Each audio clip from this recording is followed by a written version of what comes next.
Absolutely. So tonight we'll be drinking the Breaker Top Cutter IPA, which I got a head start on. I just opened it and poured it into my glass. I was very thirsty. This happens to be my favorite style of beer and one that I talk about the most in the tap room, for a good reason, because I think the most common question I get when people walk in is, what IPAs do you have on tap? Of the 12 taps that we have, 4 of them are IPAs. So it's safe to say that our best-selling style of beer is IPA by far. And it's not just isolated to here. It's pretty much a countrywide United States thing and slowly spreading into other countries as well. And I think the appeal of the IPA is kind of its ability to kind of like pull every lever on the palate. The IPA happens to be, a pretty vague category these days, and they can be sweet, they can be fruity, they can be bitter and citrusy, funky and feral, or as tropical as, even like a pina colada. And at least nowadays, kind of ordained by a single directive, which is add extra hops. So yeah, the category is growing by the day. There's definitely very wide range of flavors you can get from it. In certain respects, the practice harks back to the kind of the style start, which happened in the 18th century, where hops were used to balance malt sweetness. So hops are what provide the bitterness on the back of the tongue, to kind of help balance out the sweetness that a malt brings to a beer. And the hops also bring the added bonus of the preservative properties, warding off any spoilage of the beer, which back in the 18th century was essential during long sailings from Britain to India. Because, if you go through that route on a boat, you're going through some tropical water where the water temperature is going from 60s to high 70s at points, which is not the ideal environment for preserving beer. So hops preserve the beer with their antimicrobial, and the bitterness helps ward off any harmful bacteria that might sour a beer, because that was common back in the 18th centuries. Beer would porter and stout were some of the main exported beers, and those beers would show up sour, stale, and flat, so a little less than ideal. So it's kind of born out of necessity, and then eventually over time,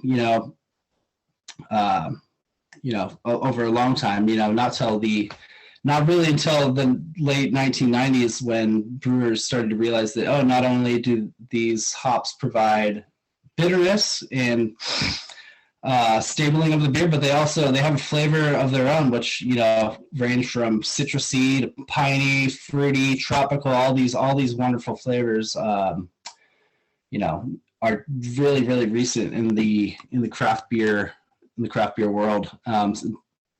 Hand up one of my favorite styles to drink for sure. So they're really good.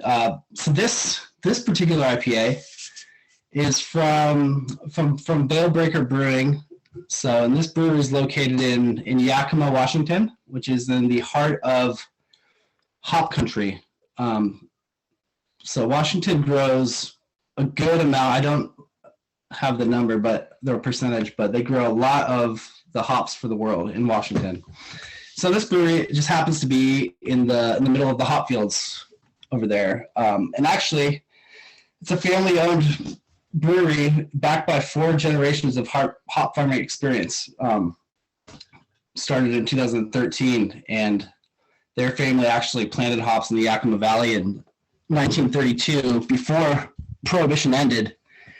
And so the kids that started the brewery in 2013 are, great grandkids of the, some of the founders of the hop growers in the area. So it's kind of a cool story, and they happen to be, in the best place maybe in the world to source fresh ingredients and hops to make beer, and their beer really speaks to that. With a lot of they brew a lot of IPAs, they brew a lot of really hop forward beers, and they excel at those styles for a good reason, and probably because of their proximity to the freshest ingredients in the world. It's very good. So a beer like this one, I give it a whiff, and I get strong, piney, fruity, citrus, and floral aromas with a nice slightly sweet, backbone, and then just a really, really clean finish. No lingering bitterness. And this is an example of a kind of a new school West Coast IPA where IPAs used to be super, super bitter, where you really, really feel it on the back of the tongue minutes after drinking it sometimes. So brewers kind of figured out, to do less of that and add their hops at different stages of the brewing process to extract these different citrusy and fruity aromas and flavors, as opposed to just the bittery hop bombs of the early and late 90s, which, are still good, but yeah, that's the new age is more my speed. So food pairing, something spicy. This beer works really well with spicy foods. The bitterness helps cut the heat, which is probably why I enjoy the style so much. I love aggressive beer, so you need a food that's going to be, cold, so that the IPA doesn't overpower the dish that you're actually eating. So actually, like blue cheese works really well because it's equally assertive and can pair well with all those fun, spicy, or big, bold flavored dishes. Delicious. Enjoy. Hope you guys like it. Thank you, Levi. I just looked at they have a Find Our Beers tool on their website, the Breaker Brewing Company, and it looks like in addition to Angeles Brewing, you can get the Top Cutter at several places around town, and then they also have several different types of IPAs and a pale ale that you can get at Country Air or Safeway or some of the other places. So you don't have to go all the way to Yakima to explore several varieties in the chat, but we will move on to Nina with our last book for the program. This is the only book that's not a debut novel for our lineup. Okay, thank you, Sarah. Can everybody hear me? Okay. All right, thank you. Great, I'm Nina, and our book tonight is Zed. It's by Joanna Kavenna, and it's kind of a cautionary technological tale about technology gone wrong. So first, some quick info about my background as it relates to the book. I love a lot of things about technology. Before I retired, I was doing some of the systems work at the Peninsula College Library, where I wanted to help people access books and other resources. In my personal life, I love my smartphone. I use it all the time. I love all kinds of platforms and apps like the Libby app to read and hear the books from Knowles. And I actually listened to Zed over Libby as well as reading it. And then there's Zoom, where we wouldn't be able to talk about this during the pandemic without that utility. But I also have some questions and concerns about the tech life. You may too. For instance, do you ever try and protect your identity? Are you concerned about online privacy? Have you ever argued with Siri or been impatient with Alexa? Do you see predictive technology as both a help and an annoyance, like when Google offers you auto replies for your emails, like the suggestions that say, great, thanks, I will, and all you have to do is choose one of them and hit send? And have you ever been uncomfortable if you've just, say, maybe emailed a friend about something and suddenly your Facebook feed is full of ads for that thing? Okay, so if anything strikes a chord there, this book may be for you. It's really a fun and complex book. So here's a disclaimer. I'll do my best to describe some of it, but I'm going to fall short because it's so packed with quirky characters and interesting ideas that the only way to get them all is to read the book, and maybe more than once. Anyway, on to Zed. It stars a giant tech company named Beetle. Beetle started out as a social media platform, but now it's grown to have a nearly global monopoly. It has become a part of people's lives in ways they could never have imagined. It's set in the near future, approximately 2023, so not very far from now. Life has become ever more convenient and predictable, and it's all because of Beetle's algorithms. The algorithms predict what users will do even before they do it. The data to supply these predictions comes from the Beetle Band, a device everyone wears on their wrists. It keeps track of the wearer's heart rate, the time it takes to accomplish activities, what food and drink they order in a restaurant, and just about every other aspect of daily life. The Beetle Band communicates with the wearer through a chatty personal assistant, think of Siri or Alexa again, and it makes helpful suggestions such as getting more rest or eating more green vegetables. Besides Beetle Band, Beetle also provides Beetle Insight, Beetle News, Wiki Beetle, and BeetleBit Currency. And they all make your life so much easier. However, and more darkly, these apps also communicate with the authorities, especially if the wearers act in ways that suggest they might commit a crime in the future. That way, people can be arrested before the crime actually happens. Now, what could go wrong, right? Well, the predictive algorithms could fail.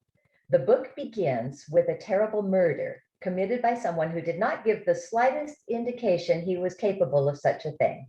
And then other unpredicted events happen, like an innocent person is shot by an anti-terror droid who was sent to capture the actual murderer. This leaves key Beetle personnel scrambling to defend these actions and to point fingers at each other, claiming that human error and not Beetle failure was the actual cause of these unfortunate events. So that brings us to Zed. What is Zed?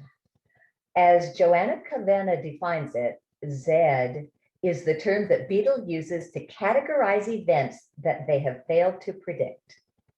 It indicates uncertainty and the unknown. At first, Beetle says Zed events are very rare, but as they keep happening, and as Beetle loses control, almost everything becomes a Zed event. Does this mayhem mean the end of Beetle's utopian vision? Because ironically, Beetle believes it is committed to maintaining a fair and free society for everyone. But as Beetle fails in its goal, the lives of powerful Beetle figures start to unravel, and its artificial intelligence assistants and robots become more unstable. Dedicated Beetle personnel struggle to repair the damage before the public revolts, and soon chaos ensues.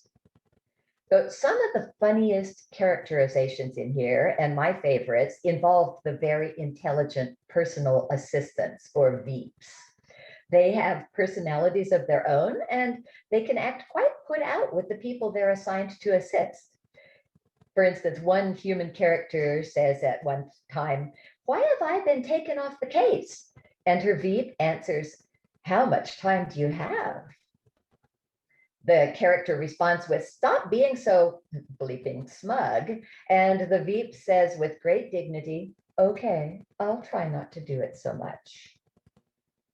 I really enjoyed a lot of the aspects of this book. I thought it was very well written with a lot of depth to it. It kept me reading, even though I will admit I had to reread the first chapter because it introduced so many new characters and acronyms. But I often do that, so maybe that's just me. Once I got going, everything was much easier to track, and I had a hard time putting it down. There are a lot of enjoyable details. Kavanagh has a broad knowledge and curiosity, and she brings in all kinds of references, art, mythology, technology, and language. Sometimes in some, she has some scenes where her characters hold meetings in a virtual boardroom and they communicate through avatars. And their choices of avatars reveal a lot about the people that created them. Some of her descriptions are hilarious and remind me of people I know.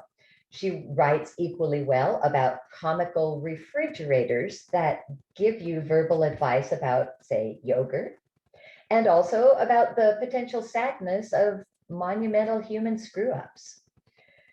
Her satire is smart and constant. At one point, the CEO of Beetle tries to control people's language by limiting the number of words they can use. His new utility, called Bespoke, constantly fixes what people have written by eliminating pesky words that he thinks should be simpler. He says, why have a plethora of works like cantankerous, irascible, argumentative, uncooperative, and rancorous when bad-tempered would express all of them? In fact, why have a plethora of words when you could just have a lot? So I think personally that Zed would make a good play or a movie where actors can say a lot with their expressions and tone of voice. I enjoyed reading the print copy, but I really enjoyed listening to the audio version. The reader's British accent added cultural interest to the reading, and his droll style highlighted the absurdity of the character's actions. I'd also love to see this book produced for the screen. A little background about it. Zed was originally published in Great Britain in 2019. Kavenna lives in Britain. She's widely traveled, and she's also lived in the US, France, Germany, China, Sri Lanka, Scandinavia, and the Baltic states. She has received critical acclaim for works of fiction and nonfiction, and her writing has appeared in the New Yorker, the London Review of Books, and the New York Times. For her novel Inglorious, she received the Orange Award, which is one of the United Kingdom's most prestigious literary prizes, annually awarded to a female author of any nationality for the best original full-length novel. And she was named as one of Granta's Best of Young British Novelists in 2013. For Zed, Kavenna says she wanted to write about life in a surveillance technotopia with all our wearables and our artificial intelligence pals, as she calls them, that apparently watch us for our own good. One reviewer calls Zed a tangled, riveting parable of the modern surveillance state, delivered with wit and dark humor, leaving readers both entertained and a little paranoid. As Zed explores the nature of reality, what is it and who decides, another reviewer says, by asking the questions, we may come to understand something about being messy, uncertain, and human. Oh, I encourage you to read Zed and see if it reminds you of any tech figures and companies that you already know. And that's it. I'd be happy to answer any questions that anybody might have. So I put these two together. I had originally thought to put last week's title, How Much of These Hills is Gold, here with the top cutter. But then as I was, finalizing my list, I shuffled things around a little bit. And so I was looking at the complex story that's a little bit aggressive, those two descriptors being applied to the IPA too. So, and Nina, it sounds like it's a pretty complex story. You had to read it a few times to really get everything out of it. That sounds like a pretty good match there. I think it was an excellent pairing. Thank you. Yeah, it sounds good. Any other, Nina, do you have anything else that you're reading or anything that this reminded you of?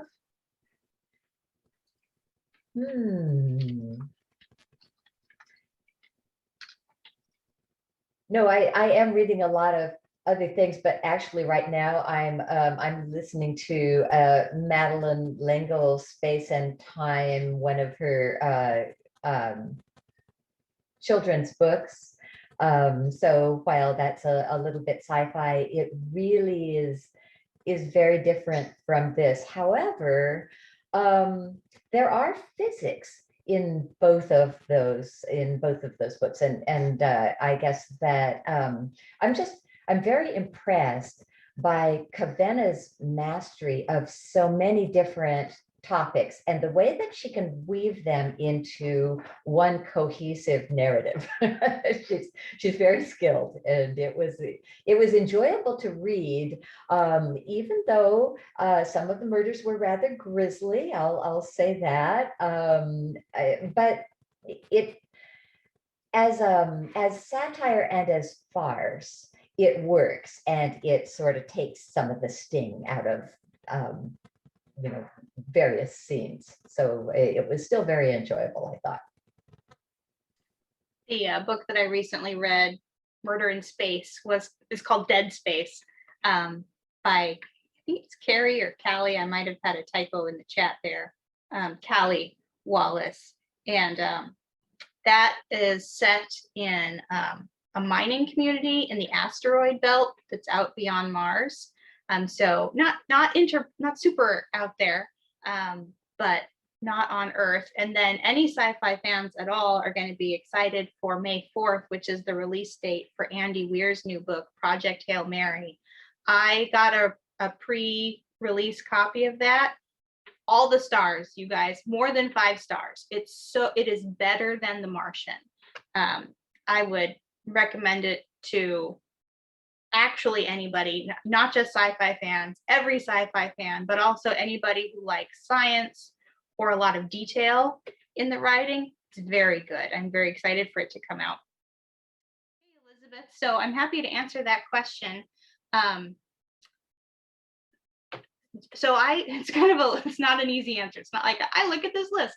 I order all the fiction for the adult fiction for the system in all the formats, ebooks, large print.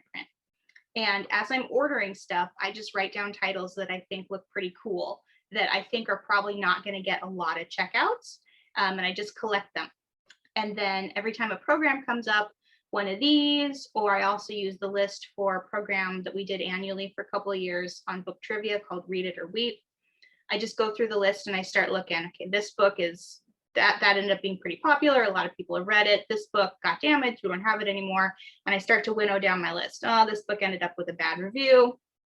And then I go through and I look at each book for things like the descriptors, things that are good for a book club would be good for a really likable red wine that's drinkable with everything kind of thing. And then I look at what the vendor has given me for what we're going to be tasting. And I look for those descriptors, complex, robust, balanced, aggressive, and I match them up. And so then usually I have more books than I have samples.